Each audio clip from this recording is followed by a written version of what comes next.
緬甸嘅曼德勒一早就已經有人喺度做運動啦。我都一齊喺度做下搖頭操先。哎呀，有啲暈添。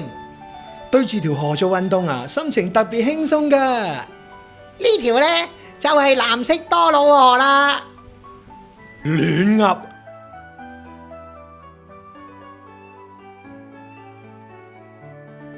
呢邊有連綿不絕嘅護城牆，同埋呢一度嘅護城河，裏邊就係曼德勒皇宮嘅所在地啦。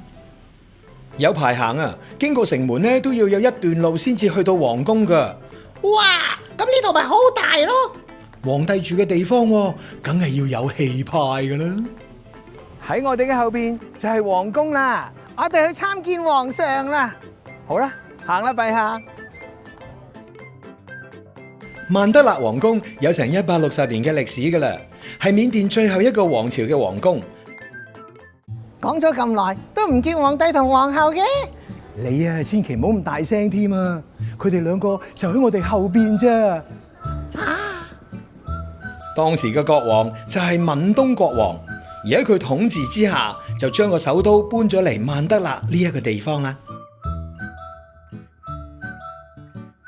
當時咧，一定喺呢一度咧，嗰啲皇族嘅人，或者係咧全個國家咧最貴族嘅人咧，先至可以入嚟呢一度嘅咋，全部都係呢一個位置度開會。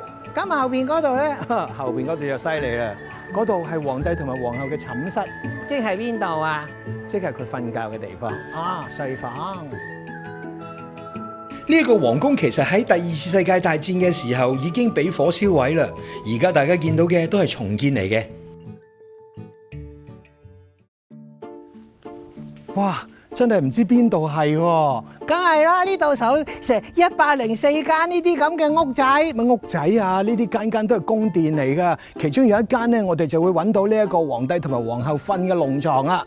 唉，為咗要揾到佢瞓嘅龍床，我哋真係赴湯蹈火都在所不辭嘅。咁我哋快啲揾啦！呢度好多間喎，唉，一齊揾啦你。哇！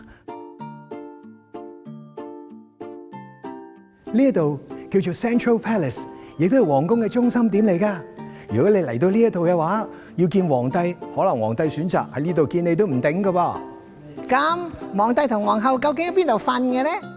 似乎係呢度喎。哇！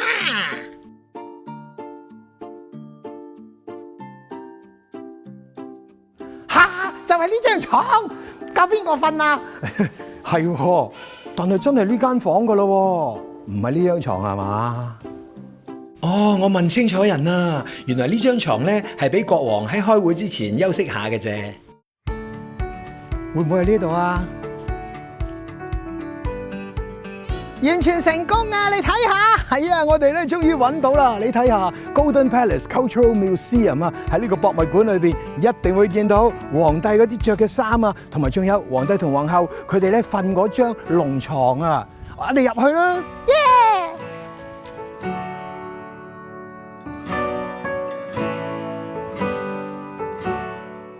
！No， Sorry，今日冇開門。